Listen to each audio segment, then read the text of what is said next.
I'm a 27-year-old guy who just married my wife, Emily, a few months ago. We've been together for 5 years, and while most of that time has been amazing, there's one consistent source of stress in our relationship, my mom, Diane. My wife and I have worked hard to build something solid, but if there's one person determined to test that, it's my mother. Let me set the stage. My mom is the kind of person who thrives on appearances. Growing up, our house always looked like it belonged in a magazine, and anything less than perfection wasn't acceptable. She's meticulous, opinionated, and has a knack for making people feel like they don't measure up, always with a polite smile, of course. She's a perfectionist to a fault, and in her eyes, no one is ever good enough for her golden child, as she calls me. When I started dating Emily, I thought my mom might be happy for me. Emily is kind, smart, and ambitious, with a sense of humor that always keeps me grounded. But from the start, my mom's behavior was off. She wasn't overtly rude, but was always distant, cool, and just polite enough to avoid outright conflict. Over time, I realized it wasn't so much what she said, but how she said it. Every compliment felt like it had a hidden insult attached, and every interaction left Emily walking on eggshells. The real problems began when we started planning the wedding. Emily and I were thrilled to finally be tying the knot, but Diane seemed to take every decision as a personal affront.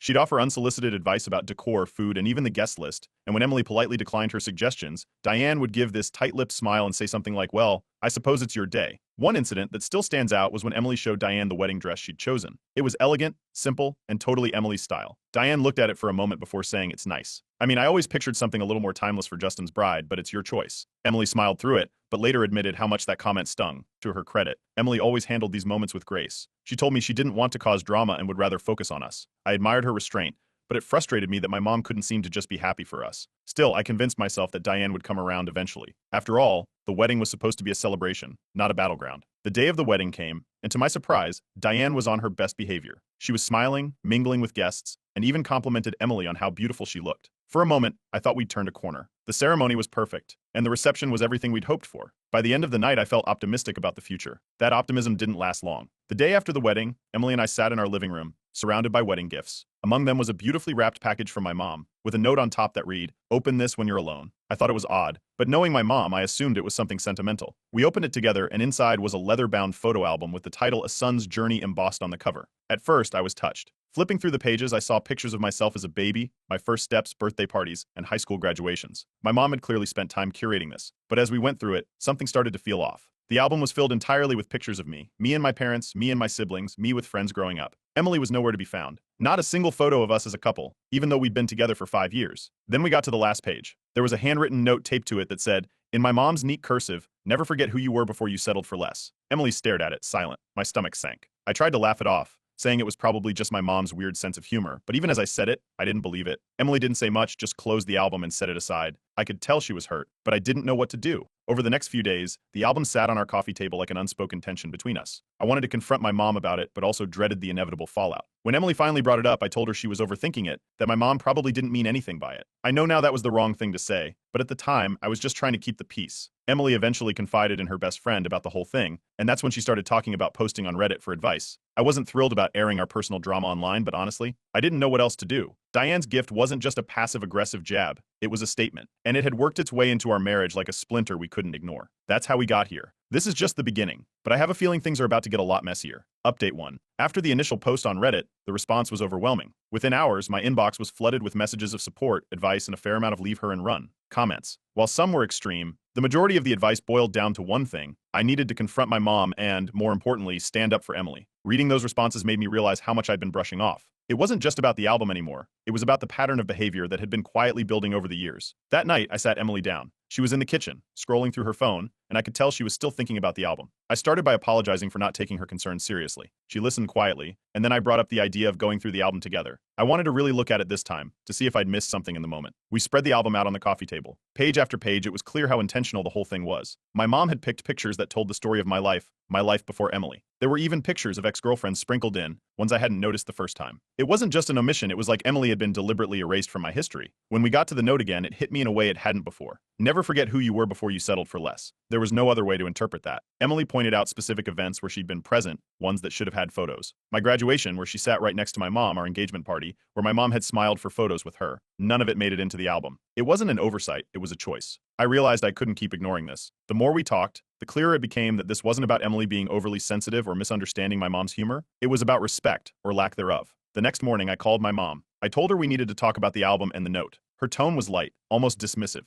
as if she'd been expecting the call. She said it was just a joke, something meant to be nostalgic, and that we were reading too much into it. I pushed back, asking her why Emily had been completely excluded and why the note was so pointed. She brushed it off, saying it wasn't about Emily at all, just about celebrating my childhood. I knew Emily was listening from the other room, so I tried harder to make my point clear. I told my mom that Emily and I were a team now, and that her actions were hurtful. My mom's tone shifted. She said she felt like I was attacking her, and that she was just trying to give me a meaningful gift. She added, "You've changed so much since meeting her. I don't even know who you are anymore." That hit me harder than I expected. For years, I'd been balancing this tightrope between the woman I loved and the woman who raised me, and now it felt like the rope was snapping beneath me. I told her I needed time to process everything and hung up. Over the next week, things escalated in subtle but unmistakable ways. My mom started posting old pictures of me on Facebook with captions like, "Back when life was simple," or "My handsome boy before the chaos." It wasn't hard to read between the lines. In the family group chat, she started making comments about how weddings should celebrate family, not erase it, which earned her a few likes from my aunts and cousins. Emily stayed quiet during all of this, but I could tell it was getting to her. One evening, as we were lying in bed, she asked me if I thought my mom would have made the same album if I'd married someone else. I didn't answer right away, and that silence was answer enough. Emily didn't say anything more, but her expression said everything. I went back to Reddit for advice, updating everyone on what had happened since my initial post. The responses were brutally honest. People pointed out that my mom's behavior wasn't just passive-aggressive, it was manipulative. They warned me that if I didn't set boundaries now, this would only get worse. A few shared their own stories of difficult in-laws, and it became clear how common this kind of behavior was. It was comforting in a way, but also sobering. This wasn't something that would just blow over. With that in mind, I sat Emily down again and promised her I'd do better. I told her I wasn't okay with how my mom was acting and that I needed to address it more directly. She looked skeptical but nodded. I knew earning her trust back would take more than words. The next step was a tougher conversation, one with myself. I had to acknowledge that my mom's behavior wasn't something new. It had been there, lurking under the surface for years. The album was just the tipping point. I decided to text my mom, laying out clear boundaries for the first time. I told her that her comments, both in person and online, needed to stop. I also made it clear that if she couldn't respect Emily, it would affect our relationship going forward. Her response? "You're overreacting. Stop letting her control you." I didn't reply. For the first time, I left her message unread. As of now, I'm still figuring out what comes next. One thing is clear, though, I'm not going to let this spiral any further. This isn't just about Emily or me anymore. It's about what kind of marriage and life we're building together. And I'm done letting anyone, even my mom, tear that down. Update 2. The support I received on my second Reddit post was overwhelming.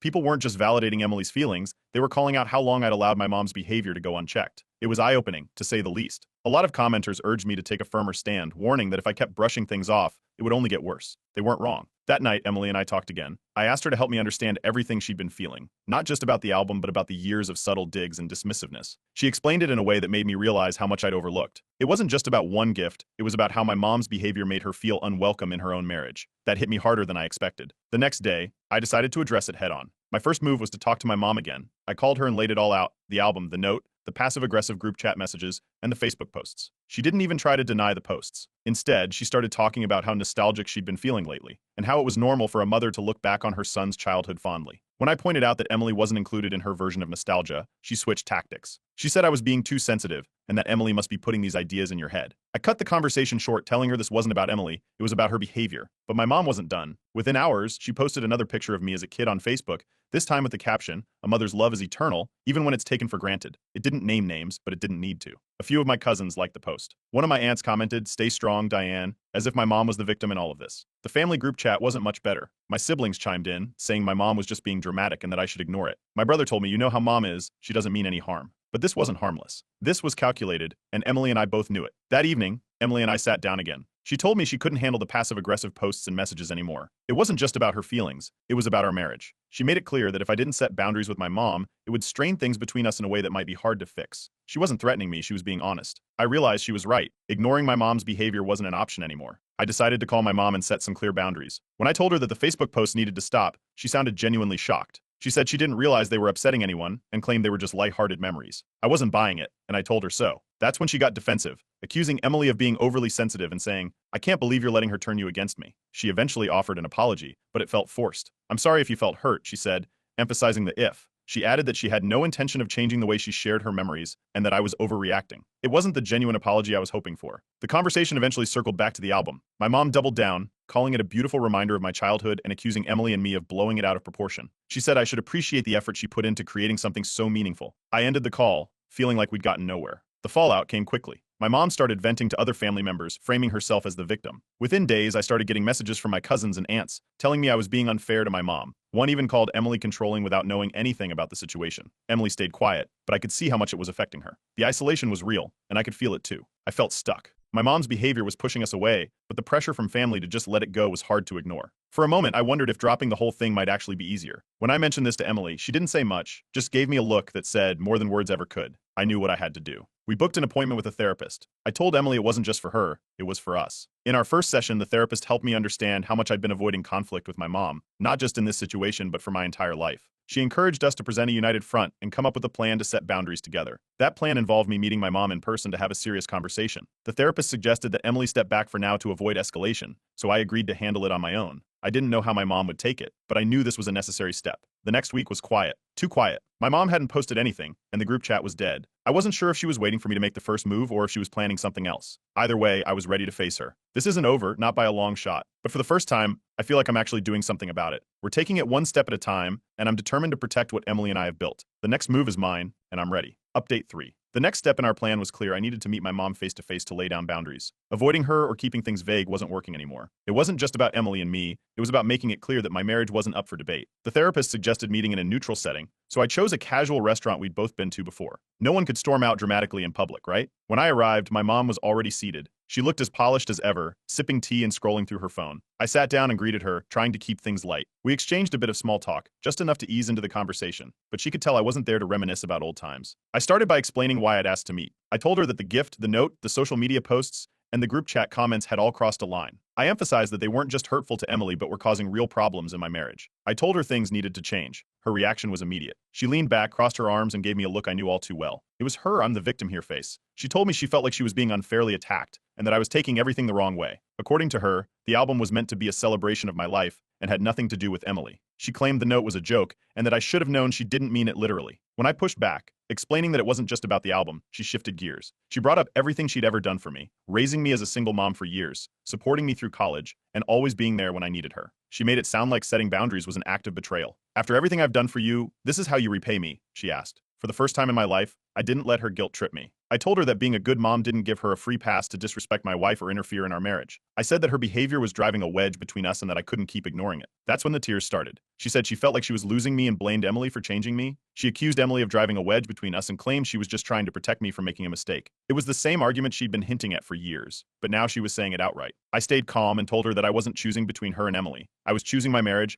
and I needed her to respect that. Her mood shifted again. She went from tearful to angry, saying that if I continued to disrespect her like this, she might have to distance herself from me. It was a clear threat, but I didn't take the bait. I told her that while I'd always love her, I wasn't going to tolerate behavior that hurt my wife or our relationship. When she realized I wasn't backing down, she ended the conversation abruptly and left the restaurant. I sat there for a few minutes, processing everything. It felt like a storm had passed, but I knew it wasn't over. Sure enough, within an hour, my phone started buzzing. My aunt texted me saying she'd heard I'd been cruel to my mom and that I needed to apologize. My cousin chimed in on the family group chat, saying she couldn't believe how disrespectful I was being. It was clear my mom had already started spinning her version of the story. When I got home, Emily was waiting for me. I told her everything, from the guilt trips to the threats, and how I'd stood my ground. She listened quietly, and when I was done, she hugged me. She didn't say much, but I could tell she was proud of me. Later that evening, my mom posted on Facebook again. This time it was a long, dramatic post about losing a son to manipulation and how she hoped I'd find my way back someday. She didn't name names, but it was obvious who she was talking about. Some family members commented with support, while others stayed silent. The post felt like a line in the sand, and I decided not to engage.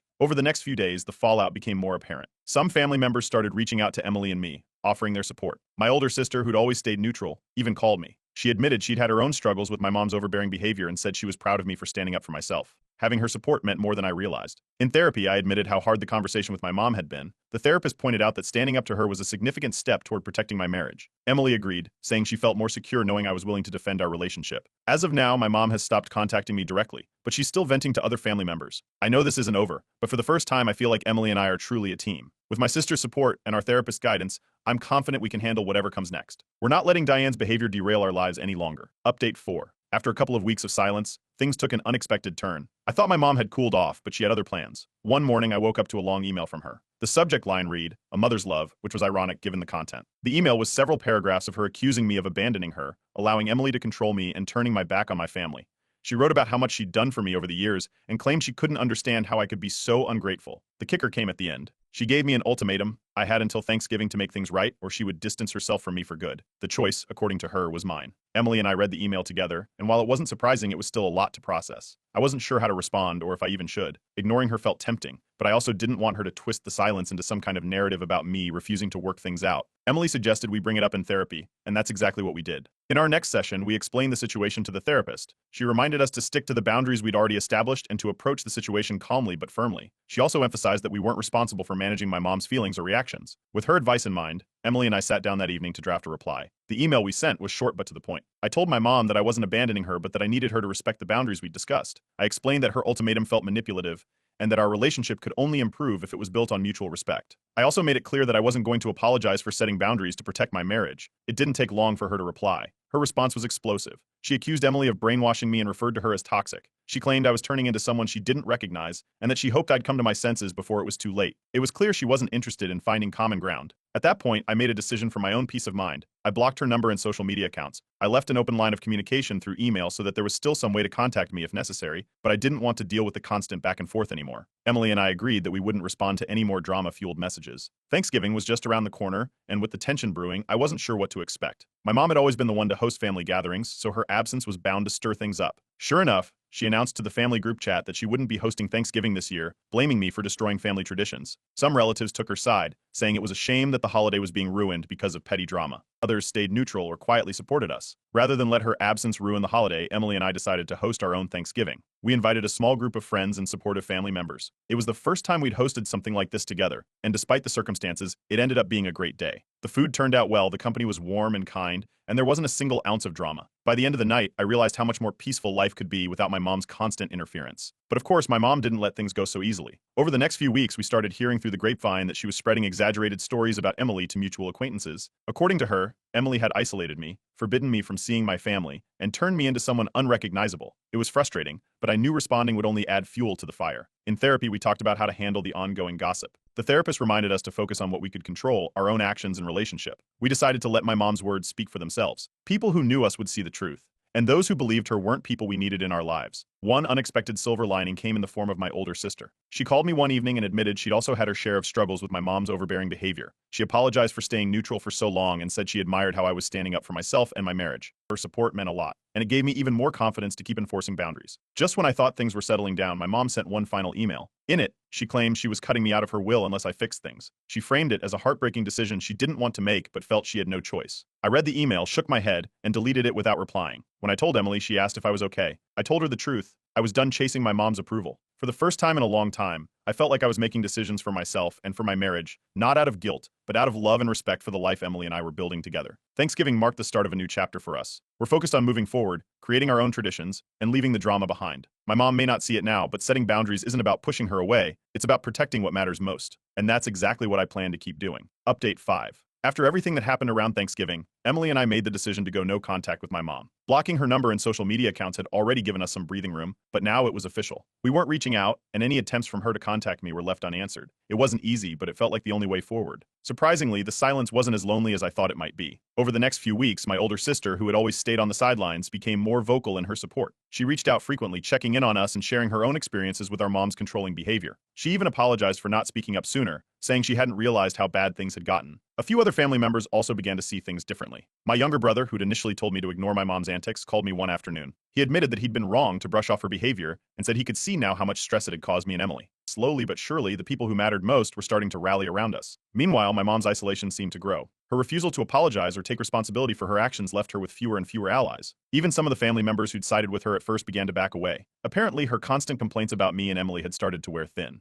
One of my cousins mentioned in passing that my mom's bitterness was making it hard to be around her. It was strange to hear, but it confirmed what I'd suspected. Her manipulations were losing their power. In therapy, Emily and I continued to work through the aftermath. I realized that a lot of my guilt about standing up to my mom came from years of emotional manipulation. The therapist helped me see how her behavior had shaped the way I handled conflict, not just with her, but in other areas of my life too. Letting go of that guilt was a slow process, but each step felt lighter than the last. Around this time, Emily and I decided to make a fresh start. We found a new house in a quieter neighborhood, one where we could focus on building our life together without the shadow of my mom looming over us. Moving day was exhausting but satisfying. As we unpacked boxes and arranged furniture, it felt like we were putting down roots in a way we hadn't before. Then, out of the blue, my mom sent another email. This one was different from the others, shorter and less dramatic. She said she was sorry for any pain she might have caused and hoped we could find a way to move forward. It sounded vague, almost like an attempt to test the waters without admitting to any wrongdoing. I read it twice, then closed my laptop. It didn't feel genuine, and I wasn't interested in reopening old wounds. Emily agreed, and we left it unanswered. For the first time in a long time, life felt peaceful. Without the constant drama, Emily and I were able to focus on each other and the things that made us happy. We spent more time with friends, hosted a few casual dinners in our new place,